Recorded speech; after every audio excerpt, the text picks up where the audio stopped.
नमस्कार मित्रों, विश्व संवाद एजुकेशन फाउंडेशन एवं NIMCJ की ओर से मैं पूजा बिष्ट अच्छी खबर के इस नए अंक में आप सभी का हार्दिक स्वागत करती हूँ।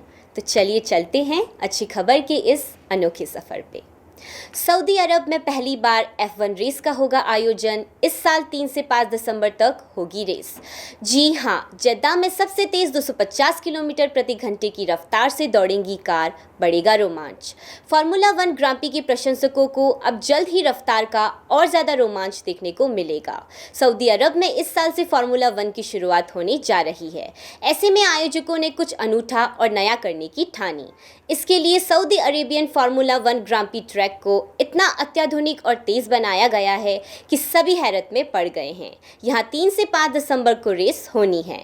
इसकी खास बात यह है कि इसे सबसे तेज स्ट्रीट ट्रैक माना जा रहा है, जहां औसत रफ्तार 252 किलोमीटर प्रति घंटे के करीब होगी। यह ट्रैक ऑस्ट्रेलिया के अलर्ट पार्क सर्किट को पीछे छोड़ेगा। सऊदी अरब ने अभी तक खुलासा नहीं किया है कि इस ट्रैक को बनाने में कितना पैसा खर्च हुआ है, लेकिन एक रिपोर्ट के मुताबिक इस ट्रैक को बनाने में अरबों रुपए खर्च हुए हैं। साथ ही जद्दा का यह ट्रैक दुनिया के सबसे खूबसूरत सर्किट में से एक है, जहां से समुद्र का नज़ारा दिखाई देगा। अब चलते हैं फिल्मी जगत की ओर। FIAF अवार्ड पाने वाले पहले भारतीय बने अमिताभ बच्चन। ट्वीट कर जताया आभार। बॉलीवुड के महानायक अमिताभ बच्चन को international federation of film archives द्वारा प्रतिष्ठित FIAF अवार्ड 2021 से सम्मानित किया गया। अमिताभ बच्चन इस अवार्ड को पाने वाले पहले भारतीय बन गए हैं। इस बात की जानकारी उन्होंने ट्वीट पर तस्वीरें शेयर करके दी हैं। डिजिटल माध्यम से आयोजित समारोह में अमिताभ बच्चन को FIAF पुरस्कार से सम्मानित किया गया है। यह पुरस्कार international federation of film archive द्वारा प्रदान किया जाता है। 78 वर्षीय बॉलीवुड के शहंशाह अमिताभ बच्चन को FIAF संबद्ध फिल्म हेरिटेज फाउंडेशन द्वारा नॉमिनेट किया गया, जो फिल्म निर्माता और आर्काइविस्ट शिवेंद्र सिंह डूंगरपुर द्वारा स्थापित एक गैर लाभकारी संगठन है। यह संस्था भारत की फिल्मी विरासत के संरक्षण, रिस्टोरेशन, प्रलेखन, प्रदर्शनी और अध्ययन के लिए काम करती है। इस अवार्ड सेरेमनी के मौके पर हॉलीवुड फिल्मकार मार्टिन स्कॉर्सेसे और क्रिस्टोफर नॉलन ने अमिताभ बच्चन के फिल्म धरोहर के संरक्षण के क्षेत्र में दिए गए योगदान के लिए उनकी सराहना की। वर्चुअल समारोह के दौरान वीडियो मैसेज में आयरिशमैन के डायरेक्टर मार्टिन स्कॉर्सेसे ने कहा कि अमिताभ बच्चन ने भारत की फिल्मी धरोहर को सजाने में उल्लेखनीय काम किया है। तलवार की धार पर रचा इतिहास। तमिलनाडु की CA भवानी देवी इस साल होने वाली टोक्यो ओलंपिक का टिकट हासिल कर इन खेलों के लिए क्वालिफाई करने वाली पहली भारतीय तलवारबाज बन गई हैं। भवानी ने समायोजित आधिकारिक रैंकिंग के आधार पर ओलंपिक क्वालिफिकेशन हासिल किया। विश्व रैंकिंग के आधार पर 5 अप्रैल 2021 तक एशिया ओशिनिया क्षेत्र के लिए 2 जगह थी। भवानी फिलहाल 45वें स्थान पर है और रैंकिंग के आधार पर वह एक स्थान हासिल करने में सफल रहेंगी। इस 27 साल की खिलाड़ी के आधिकारिक क्वालिफिकेशन पर मुहर 5 अप्रैल को रैंकिंग जारी होने पर लगेगी। 8 बार की यह राष्ट्रीय चैंपियन रियो ओलंपिक के लिए क्वालिफाई करने में नाकाम रही थी। खेल मंत्री किरेन रिजिजू ने ओलंपिक के लिए क्वालिफाई करने पर भवानी देवी को शुभकामनाएं दी। उन्होंने ट्वीट किया कि भारतीय तलवारबाज भवानी देवी को बधाई, जिन्होंने टोक्यो ओलंपिक के लिए क्वालिफाई किया है। वह इस उपलब्धि को हासिल करने वाली पहली भारतीय तलवारबाज बन गई हैं। भवानी देवी को मेरी शुभकामनाएं। गाय, गांव व ज़मीन बचाने हेतु एमए तक पढ़ी महिला ने शुरू की खेती।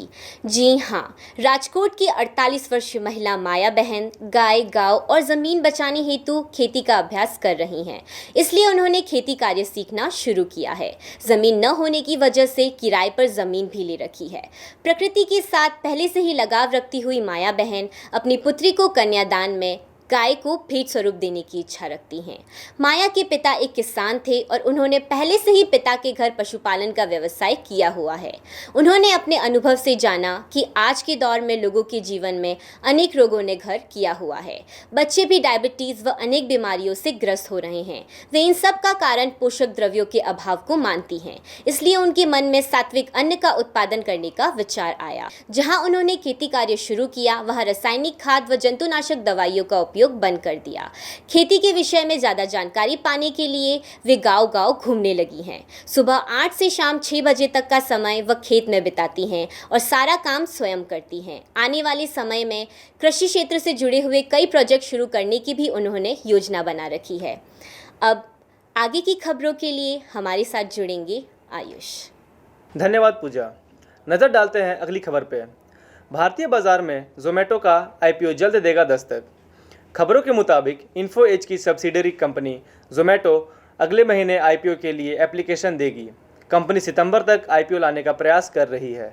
कंपनी के मैनेजमेंट को उम्मीद है कि आईपीओ आने तक कंपनी का वैल्यूएशन लगभग $600 से $800 हो जाना चाहिए।